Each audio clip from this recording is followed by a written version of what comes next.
As you can see, it's a beautiful morning right here in Tampa.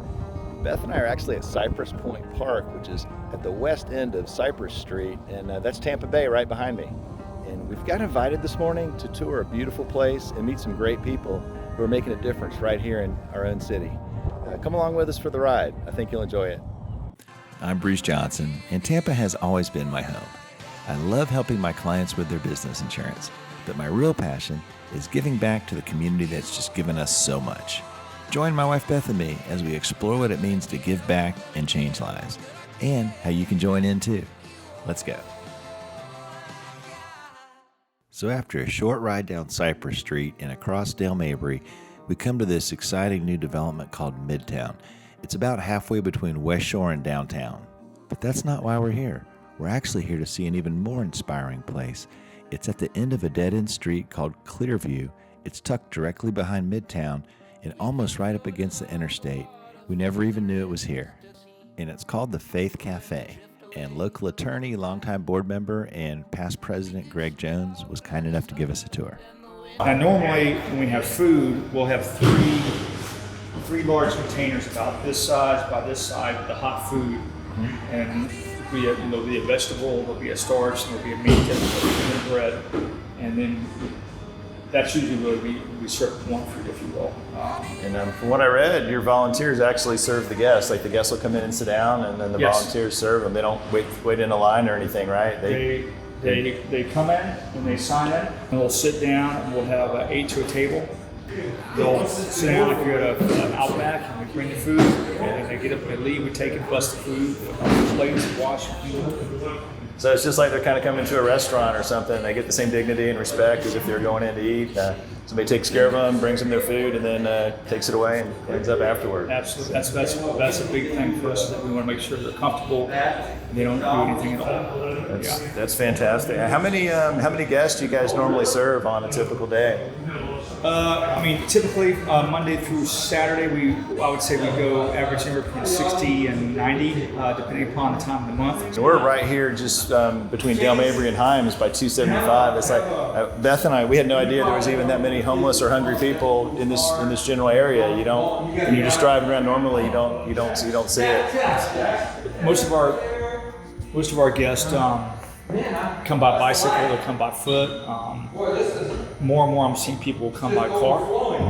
Kind of what we describe as those less fortunate. I don't know if this is somebody right here. Yeah. But there are people who don't have food or everywhere. And we wanted our organization to be in South Tampa because there's no other place in South Tampa that really does this. Per se, there's Metropolitan downtown, and there's Trinity, which is up on North Nebraska or Florida Avenue, if you will.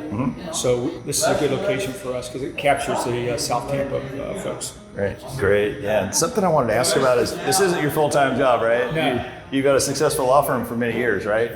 37 years. 37 years. Wow. So what was it that got on your heart to just go out and start helping the homeless or those less fortunate?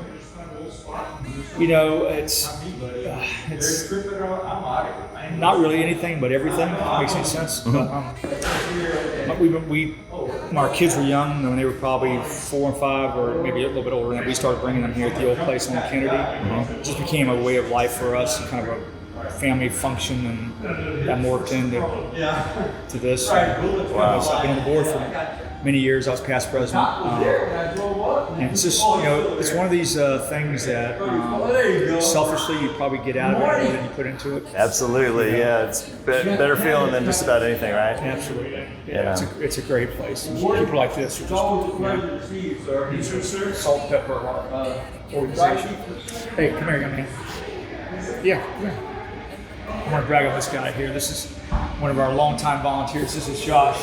Hey Josh, nice to meet you. How are you? Nice to meet you too. Josh has been coming here every Tuesday for how many years? 6 years, I think so. 6 years. Homeschool. Mom's over here at least. It's a family event. And he's as much part of this place as anybody. And he's been here every Tuesday for 6 years. He's getting ready to go to college. Yes, sir. Fantastic. So what do you do when you come here? When I come here, I usually help in the kitchen serving food. Yeah. I usually work back there, help with whatever they need, basically. So, yeah. Well, why do you do it? Honestly, it's very rewarding Yeah. to just to serve people because if we make one bad decision, we'll be there too. So, yeah. Fantastic. Well, congratulations. Thank you. Well, hopefully some young people will see this video too, and also get inspired to, come and pitch in and help out, wherever their heart might lead them, or Yes, sir. however they can. Yeah. It's a family affair. His mom, Elise, is here every Tuesday. Yeah. And his sister, Talia, who works for Metropolitan and just graduated from UT, she's here about every Tuesday. So it's a good group of folks. Well, man, that's an amazing example of what one family can do to contribute and help in the community. So thank you for what you guys are doing, and then helping those that are the least fortunate among everybody. Absolutely. Yes, That's sir. awesome. Well, it's great meeting you. Thank you, Mika. Nice meeting you too. Okay. Something really cool you were showing me is you were able to raise the funds and somehow to get a portable shower system. Yeah, we got the Tampa Bay Lightning, Mr. Vennick, gave us a $50,000 grant, if you will, through the Community Hero Program, and we used a large part of that to buy this portable shower. We've had that for about 2.5, maybe 3 years. And so our guests are able to get a shower on Monday, Wednesdays, and Fridays. And it's great. It's a warm, hot shower. They can take it as long as they want. That's one of the biggest needs we found since we've started reaching out and talking to some different homeless people. It's like you don't realize what a huge deal it is to be able to take a shower. It's like things we take for granted. Like it's just for them. I mean, they could go a month or two, right? Sometimes. Yeah. I was telling you earlier, I was with the guys Sunday night when we were doing dinner here. He told me he hadn't had a shower since March 23rd, and that's 2 months right now. So.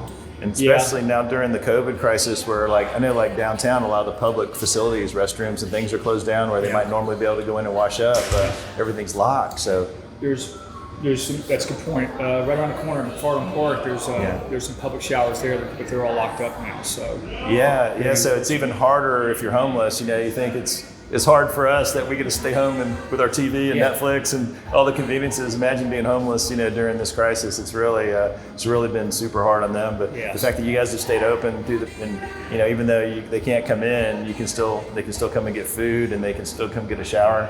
Well, we wrestled with there's no one shoe fits all. So when this thing hit, we were trying to figure out what to do. But our goal was to not shut down for a day, and we haven't missed a day at all. So it's worked out pretty good. The guests have all been very good.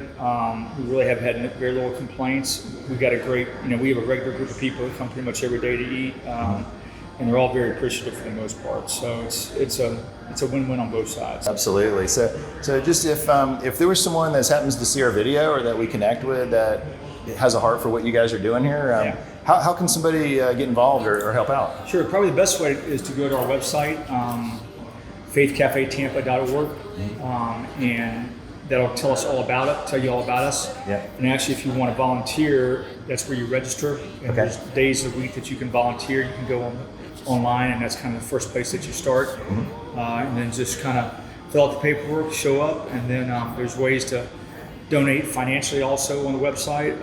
And if there's, if you want to donate clothes, which we always need clothes, just drop them off here. If doors aren't open, because there's usually somebody here between 10:30 and about 12:30 or 1 every day, except for Sunday nights. But just drop the clothes off, and we'll get them and put them in, and they'll be put to good use. You can always use men's underwear, socks, and t-shirts. Those are huge. Got it. We appreciate you taking time to share with us and show us around. I know in about 5 minutes you're probably going to get really busy around here with people lined up outside ready for some food. Yeah.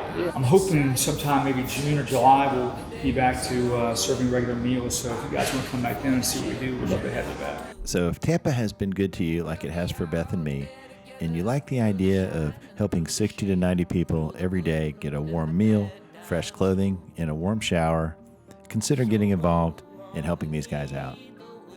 Because after all, God tells us in Matthew 25:40, whatever you did for one of the least of these brothers and sisters of mine, you did for me. Thanks again for taking time to watch and for taking time to care.